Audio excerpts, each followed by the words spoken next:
about the evolution, but anyway, they made a TV show called Big Bang Theory. Uh,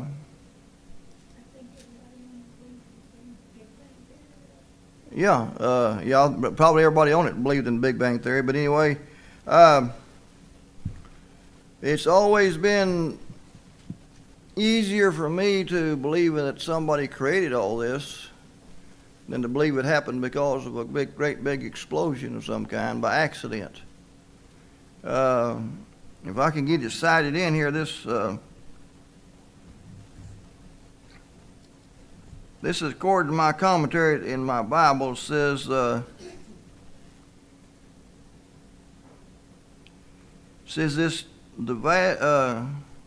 this vast galaxy we live in is spinning at the incredible speed of 490,000 miles an hour. And even at this speed, our galaxy still needs 200 million years to make one rotation. So that's all the stars, everyone they can see.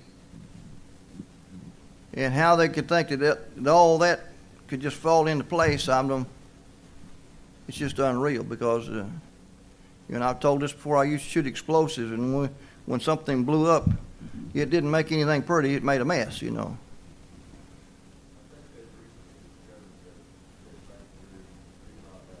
Okay.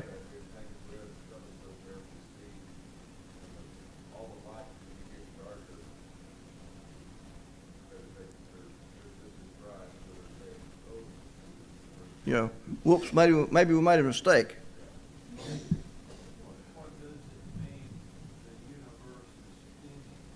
The whole galaxy, everything is on it. According to it, it's going around. It takes 200 million years to make a circle. Itself.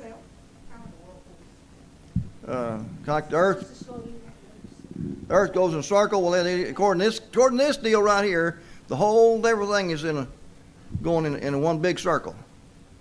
He said it took 200 million years if I didn't. This is for what it's worth. Department here to go around the circle. It's like the Earth goes around the sun, and it takes 365 and a quarter days to go around the sun.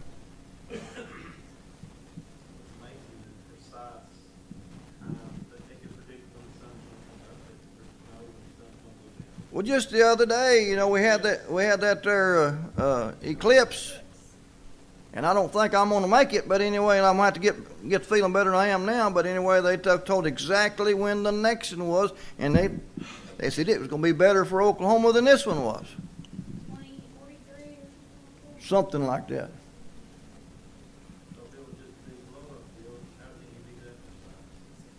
They can know exact. Well, they can stand here and shoot a rocket and make guys hit the moon. They know exactly where it's going to be at. Well, the Babylonians and the Mayans and all those ancient societies somehow had all that stuff figured out. The Mayans, they according to, they had pyramids kind of on the same scale as the Egyptians did, and they said they had a very advanced mathematical deal, and they figured out the seasons and the times and the years as accurate as anybody did. Yeah. Yeah.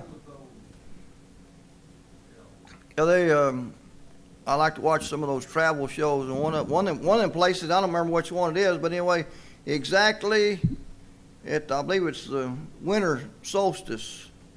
The sun, it was a tomb-looking thing, but had a hole in the middle of it. Anyway, it lined up exactly, and the light shined all the way through it. It was either the fall equinox or anyway, it was a certain time of the year. It exactly lined up with the sun, and the sun shined all the way through it.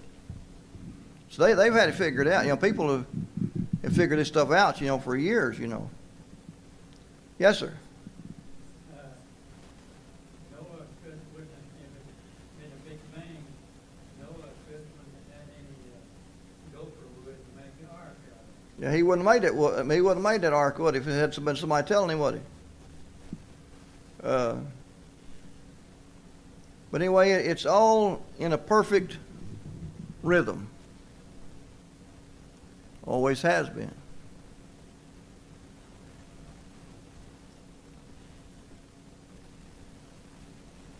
Now, Leland, after the last class we had, Leland brought out a thought that bears thinking about, is that when the earth was first formed, from what we can find out and what God allows us to read in it, is that the atmosphere was very stable. And the fact that it didn't rain, but everything got watered. And they have found plants and what have you, fossils in Antarctica and frozen ground, and what have you. And by the clouds and what have you that was there, and the perfect atmosphere, that possibly is what allowed these people to live as long as they did. But anyway, that's one idea.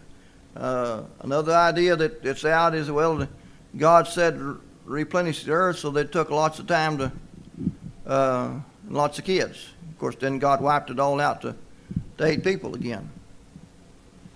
But after the flood, people's ages did start going down, their length of life. You don't see any more 900 and something years after Noah. It just continually goes down. Abraham was one of the older ones, and he lived to be 157, I believe. Don't look that up to be sure, but that's pretty close.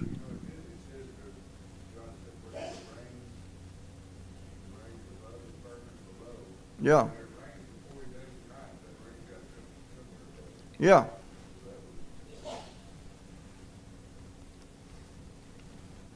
Verse 9 is where we're at. Then God said, let the waters below the heaven be gathered in one place, and let the dry land appear. And it was so. God called the dry land earth, and the gathering of the waters he called seas. And God saw that it was good. One other thing that I would like to point out, we talked about the constant of the climate and what have you, is that some of you also may have seen an illustration of all the dry land that's today.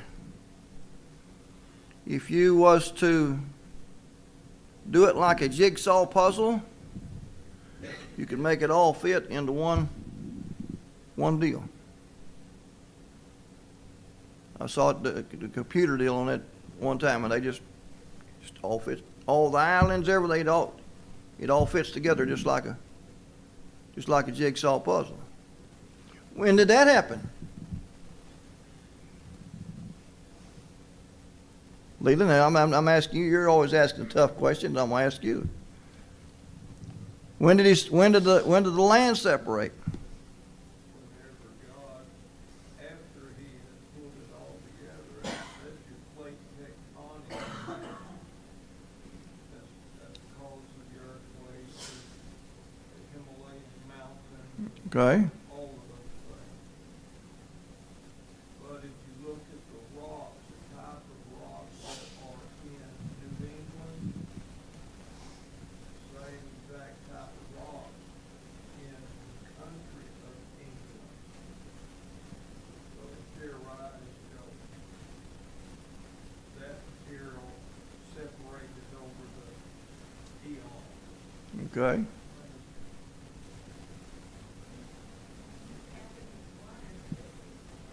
When he gathered the waters, well, then this here was all before the flood, though. Here, and it says the seas was all in one place. Is that what it says? I'm thinking we'll go over maybe the next page. Well, mine's the next page. Got that part that you talk about, the fourth jigsaw puzzle, is if you take Africa, the continent of Africa, and it's got a great big bulge in it. Yeah. Over on the west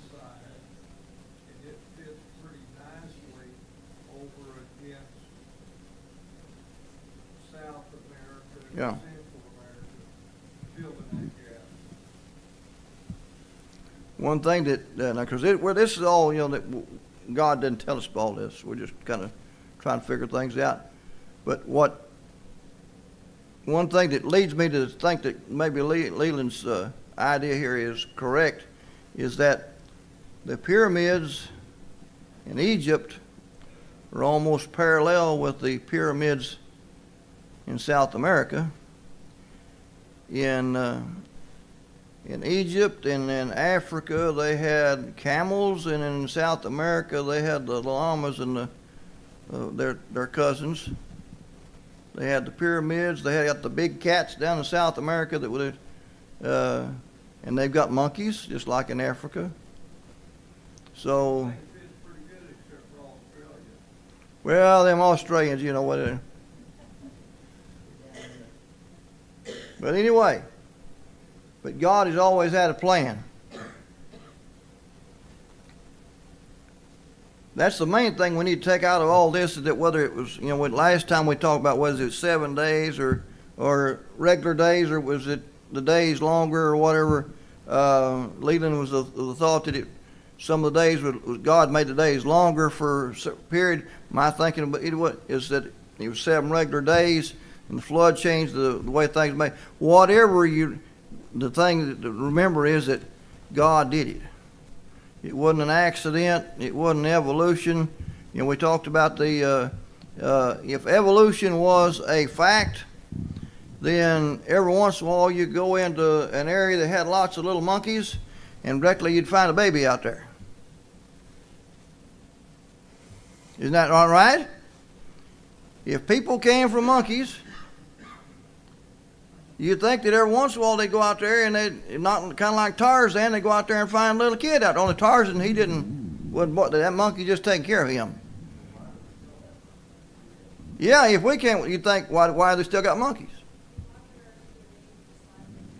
Everything is slightly different, yes. Yeah. So there's lots of holes in that theory.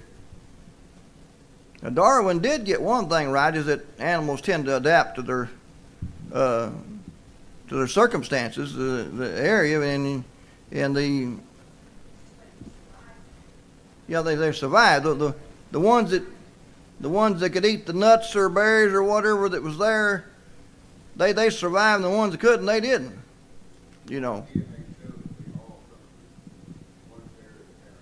Okay.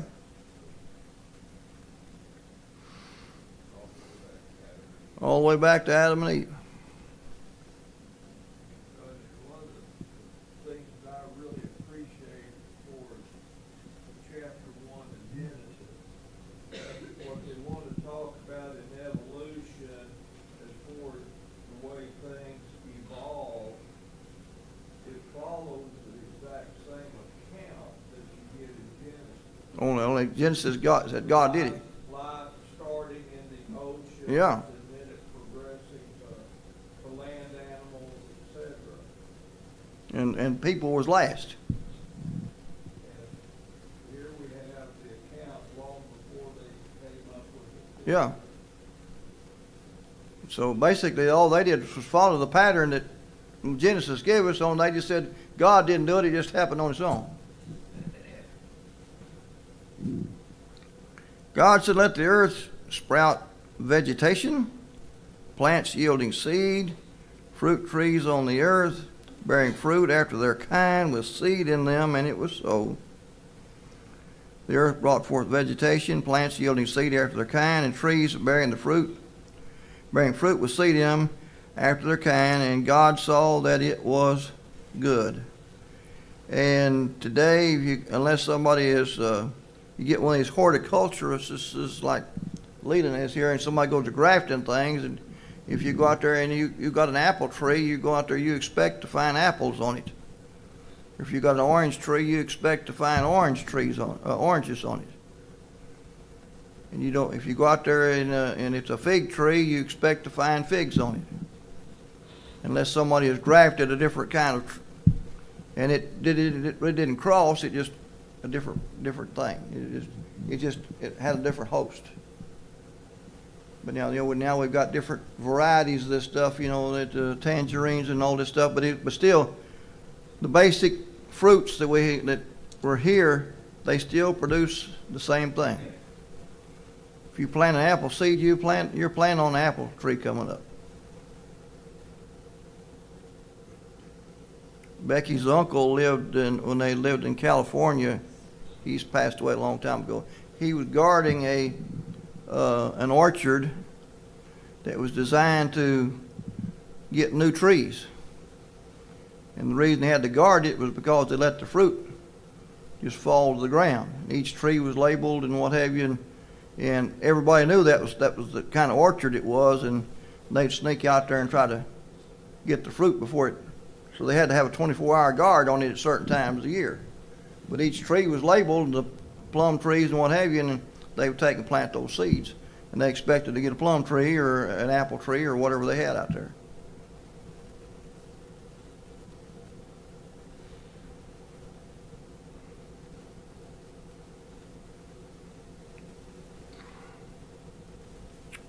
Verse 13 says, there was evening and there was morning, a third day. Then God said, let there be lights in the expanse of the heavens to separate the day from the night. Let them be for signs and for seasons and for days and years. And let them be for lights in the expanse of the heaven to give light on the earth. And it was so. God made the two great lights, the greater light to govern the day and the lesser light to govern the night. He made the stars also. God placed them in the expanse of the heavens to give light on the earth and to govern the day and the night and to separate the light from the darkness. And God saw that it was good. What does it say there? Signs for seasons and times and days. Like we talked about a while ago, you can predict exactly when the spring equinox is going to be here, when the fall equinox is going to be here. You can predict when there's going to be an eclipse. They know exactly when the moon is going to rise and set and be a new moon and what have you. It's all exactly. In fact, the ancient people, that's how they traveled from one place to the other, was they navigated by the stars. If you go and read in the book of Acts in the last journey that Paul makes when they're on the ship and it's about to break up, what does it say? They haven't seen the sun or the moon in days. It's been cloudy. So they have no idea where they're at. That's what that's written. Because if they had been able to get a glimpse of the stars or the sun or the moon, they could have took their instruments and made some calculation, and they would have known how close they was to this island or another island, if they were still on track or not. But that's how they traveled one place to the other, was by where the stars were. Yes, sir. Every so often we have a year that has one day more, Yes. and this is a leap year. We have one day more than you do any other year.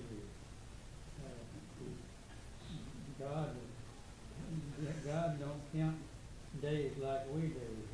He numbers things, Okay. and so that's the reason our calendar reads different than his. Okay. He says for an hour, like a minute, or a minute. One day is 1,000 years, 1,000 years is a day, is what the scripture says, yeah. But anyway, that's how,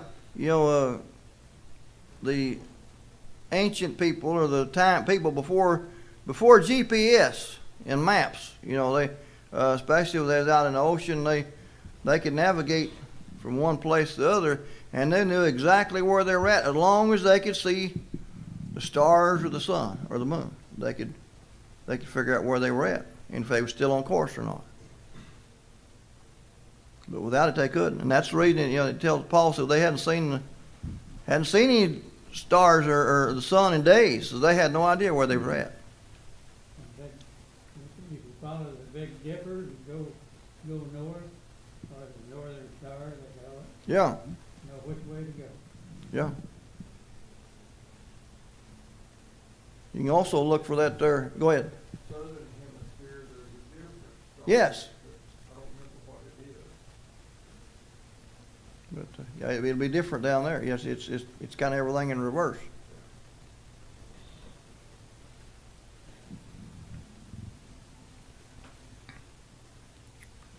See, God placed them in the expanse of the heavens to give light on the earth, and down to verse 20. Then God said, let the waters teem with swarms of living creatures, and let birds fly above the earth in the open expanse of the heavens. God created the great sea monsters, and every living creature that moves, with which the waters swarmed after their kind, and every winged bird after its kind. And God saw that it was good. God blessed them, saying, be fruitful and multiply, and fill the waters and the seas, and let birds multiply on the earth.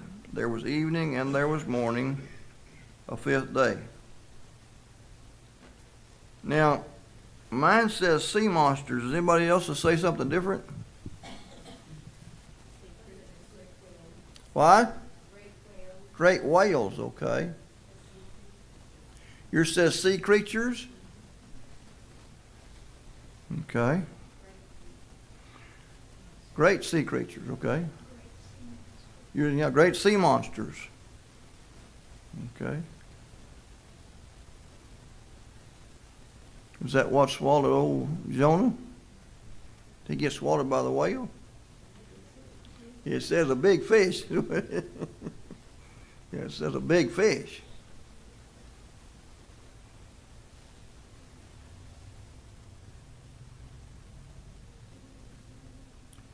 Verse 24, God said, let the earth bring forth living creatures after their kind, cattle and creeping things, and beasts of the earth after their kind, and it was so.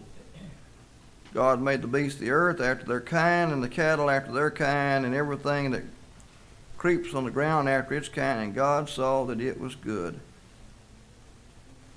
So, you see that, as Leland pointed out, the evolutionists didn't have to do any figuring to figure out which one's first, because God already told who he created first. It started in the water.